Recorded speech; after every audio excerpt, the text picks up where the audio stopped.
बिस्मिल्लाहिर्रहमानिर्रहीम। अस्सलाम वालेकुम। राजा नदीम, न्यूडोर प्रॉपर्टीज़ इस्लामाबाद। उम्मीद है आप खैर खैरियत से होंगे और हमारी दुआएं भी हैं कि अल्लाह पाक की ज़ात आपको अपने प्यारे हबीब के सदक़े हमेशा खुश व खुर्रम और अपने हिफ्ज़ अमान में रखे। आज एक्चुअली जिस टॉपिक पे हमने बात करी थी वो था ये जो करंटली जो प्रॉपर्टी के ऊपर जो टैक्स रिवाइज़ हुए हैं, पहले क्या रेट्स अप्लीकेबल थे, पहले किस परसेंटेज से टैक्स लिया जा रहा था और अभी क्या उसमें चेंजिंग्स आई है, वो इंशाल्लाह डिटेल में आज डिस्कस करते हैं। 1 जुलाई से पहले जो टैक्स की जो रिटर्न्स थी उस पे जो कैपिटल गेन टैक्स था, गेन टैक्स जिसको जीटी भी कहा जाता है, एक्चुअली उसकी गवर्नमेंट ने कुछ स्लैब्स बनाई हुई थी। फॉर एग्ज़ाम्पल अगर आपकी जो प्रॉफिट आता है वो अगर 50 लाख आता है, लेट्स सपोज अगर आपको प्रॉपर्टी 2 करोड़ की लेते हैं, 2 करोड़ 50 लाख में अगर आप सेल करते हैं तो आपको 50 लाख प्रॉफिट आ गया। तो 1 लाख से लेके तो जो 50 लाख तक अगर आपको प्रॉफिट होता है तो आपके ऊपर जो टैक्स एप्लीकेबल था गेन टैक्स वो था 3.5%। 50 लाख से लेके तो 1 करोड़ तक अगर आपको टैक्स आपको अगर प्रॉफिट होता है तो 7.5% आप गेन टैक्स देते थे उस प्रॉफिट के ऊपर। 1 करोड़ से लेके 1.5 करोड़ तक अगर आपको कोई प्रॉफिट आता था तो उस पर आप 10% आप गेन टैक्स देते थे, और 1.5 करोड़ से ऊपर जब आपकी कोई अगर आप प्रॉफिट की अमाउंट जाती है तो उस पर आप 15% देते थे। तो ये जो एक्चुअली जो स्लैब्स थी ये गवर्नमेंट ने ख़त्म कर दी और गवर्नमेंट ने मतलब कि यूनिफॉर्म ही एक टैक्स अप्लाई कर दिया 15%, कि बेशक अभी 1 लाख प्रॉफिट होता है या 1 करोड़ होता है, जो भी आपका प्रॉफिट होगा उसके ऊपर आपने 15% गेन टैक्स देना है। अच्छा, इसमें पहले ये होता था कि जो प्रॉपर्टी थी वो सारी एक ही कैटेगरीज़ में थी, प्लॉट्स भी, फ्लैट्स भी, जो कंस्ट्रक्टेड हाउसेस हैं, लेकिन और सब के ऊपर जो 4 साल के बाद जो गेन टैक्स था वो ज़ीरो हो जाता था। लेकिन अभी इन्होंने क्या किया कि 3 टाइप्स के अंदर प्रॉपर्टी को डिवाइड कर दिया। Number 1 open plots, number 2 constructed houses, और नंबर 3 जो प्लाजास के अंदर जो है आपकी शॉप्स हैं, अपार्टमेंट्स हैं, जो फ्लैट्स हैं, वो तीसरी कैटेगरी में आ गए। अच्छा, अभी जो ओपन प्लॉट्स हैं उनके ऊपर जो है, एक तो जो गवर्नमेंट ने जो गेन टैक्स लागू किया, जो पहले मतलब कि उसकी लिमिट थी 4 साल थी, अभी उनको उन्होंने 6 साल कर दिया कि अभी 6 साल के बाद ज़ीरो होता है। और इन 6 साल के अंदर मतलब आपने टैक्स किस तरह पे करना है, वो ये है कि पहले साल आपने 15% पे करना है अगर आप पहले साल सेल कर देते हैं। अगर आप 1 साल से आपको ज़्यादा हो जाता है लेकिन 2 साल से कम है तो आप 12.5% आप गेन टैक्स पे करेंगे। इसी तरह 3 साल से कम एरिया में 2 साल से ज़्यादा और 3 साल से कम 10%, चौथे साल आप 7.5%, 5वें साल 5%, छठे साल आप 2.5% पे करेंगे 7वें साल से पहले, और जब 7 साल और इससे ऊपर टाइम हो जाएगा तो फिर वो आपका गेन टैक्स ज़ीरो होगा। सिमिलरली जो कंस्ट्रक्टेड प्रॉपर्टी थी, जो कंस्ट्रक्टेड हाउसेस थे, उसके ऊपर जो उनका टाइम ड्यूरेशन है वो उन्होंने 6 साल नहीं किया, वो बल्कि 4 साल ही रखा। कंस्ट्रक्टेड हाउस को अगर आप परचेज़ करते हैं और उसको बाद में अगर आप सेल आउट करते हैं, अगर पहले साल सेल आउट करते हैं तो आप 15% गेन टैक्स देंगे। अगर आप 1 साल से ज़्यादा और 2 साल से कम आपको अगर ड्यूरेशन है और आप प्रॉपर्टी सेल आउट कर रहे हैं तो आप इस पे 10% गेन टैक्स देंगे।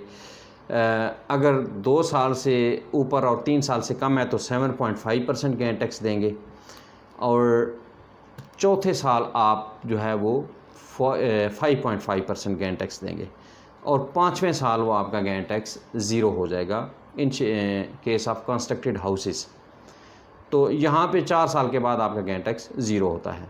इसी तरह अगर आप कोई प्लाजास के अंदर अगर आप कोई प्रॉपर्टीज़ को जो है वो सेल या परचेज़ करते हैं तो उसमें और अगर आप उसमें जो गेन टैक्स आएगा वो पहले साल जो आपका आएगा वो 15% आएगा। अगर आप पहले साल के अंदर उसको सेल आउट कर देते हैं तो वो 15%। अगर आप 1 साल से ज़्यादा और 2 साल से कम है तो आपका गेन टैक्स आएगा 7.5%, और तीसरे साल इसका जाके आपका गेन टैक्स ज़ीरो हो जाए।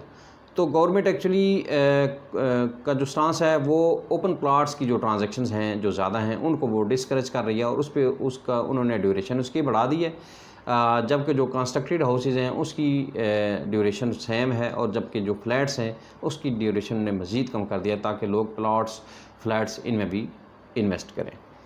DHA के पॉइंट ऑफ व्यू से अगर हम देखें तो DHA की जब जो पहले DC वैल्यूज़ थी उनको हम हल्का सा डिस्कस कर लेते हैं।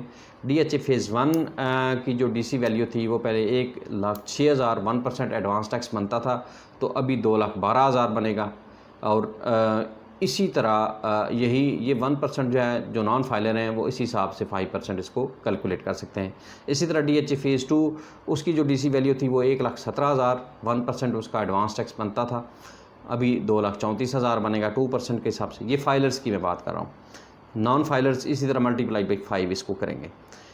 जो फ़ेज़ 3 है उसकी 46,000 थी, अभी जो है वो 92,000 हो जाएगी। फ़ेज़ 4 की 34,000 थी, अभी वो 68,000 हो जाएगी। फ़ेज़ 5 की 67,000 थी, अभी वो 1,35,000 हो जाएगी। फ़ेज़ 6 की जो है वो 28,000 थी, वो डबल होकर तो अभी जो एडवांस टैक्स है वो आपका 56,000 हो जाएगा। लेकिन इसमें एक प्लस पॉइंट ये भी है कि ये जो एडवांस टैक्स आप देंगे, बेशक वो सेलर एडवांस टैक्स देता है या परचेज़र।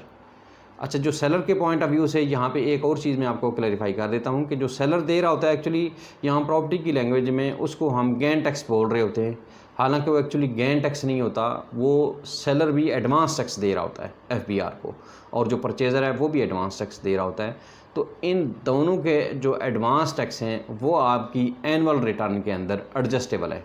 फॉर एग्ज़ाम्पल एक बंदा अगर 1.5 लाख एडवांस टैक्स देता है फॉर एग्ज़ाम्पल किसी एक प्रॉपर्टी पे, अगर वो पहले साल ही उसको सेल आउट करता है, तो जब उसकी जो एनुअल रिटर्न जाएगी उसके अंदर फॉर एग्ज़ाम्पल उसको अगर वो प्रॉपर्टी पहले सारी सेल आउट कर देता है और उसको 10 लाख का प्रॉफिट हो जाता है, तो 10 लाख के ऊपर अगर 15% के हिसाब से देखें तो 15% गेन टैक्स उसका बनता है 1.5 लाख रुपया। तो अगर उसने 1.5 लाख रुपया एडवांस टैक्स दिया हुआ है और इधर उसका 1.5 लाख ही उसका गेन टैक्स बनता है, तो वो वहाँ पे एडजस्ट हो जाएगा। इसी तरह अगर उसने एडवांस टैक्स ज़्यादा दिया हुआ है लेकिन उसको उधर से गेन टैक्स उसका कम बन रहा है, तो फिर उसको गवर्नमेंट रिफ़ंड करेगी। और अगर उसने एडवांस टैक्स कम पे किया और उसका गेन टैक्स ज़्यादा बन रहा है, तो वहाँ एडजस्ट होकर तो उसको जो डिफरेंस अमाउंट है वो FBR को पे करनी पड़ेगी। और ये जो कैपिटल गेन टैक्स है ये आपने सेलिंग और परचेजिंग के टाइम नहीं देना, ये आपका एनुअल रिटर्न जब आपने देनी है तो वहाँ आपने ये सबमिट करवाना है कैपिटल गेन टैक्स। तो ये एक अपडेट थी जी DHA के हवाले से, DHA के फेजेस के हवाले से, एक ओवरऑल एक जस्ट एक जनरल अवेयरनेस भी थी। बाकी सोसाइटीज़ के हवाले से भी, क्योंकि बाकी सोसाइटीज़ भी अपनी DC रेट्स के हिसाब से इन चीज़ों को, क्योंकि ये सारी चीज़ें सेम तरीके से ही अप्लाई होंगी बाकी सोसाइटीज़ पे उनके DC रेट्स के मुताबिक। तो उम्मीद है आपको हमारी ये एक छोटी सी इंफॉर्मेटिव वीडियो पसंद आई होगी। मज़ीद कोई इन्फॉर्मेशन चाहिए तो स्क्रीन पे मेरा नंबर अवेलेबल है, आप किसी टाइम कॉल कर सकते हैं। DHA की किसी इस्लामाबाद की किसी भी फेज़ की प्रॉपर्टी की सेल परचेज़ और असेसमेंट के लिए आप हमसे रब्ता कर सकते हैं। अपना बहुत सारा ख्याल रखिएगा। नेक्स्ट वीडियो तक के लिए इजाज़त दें। बहुत बहुत शुक्रिया। अस्सलाम वालेकुम।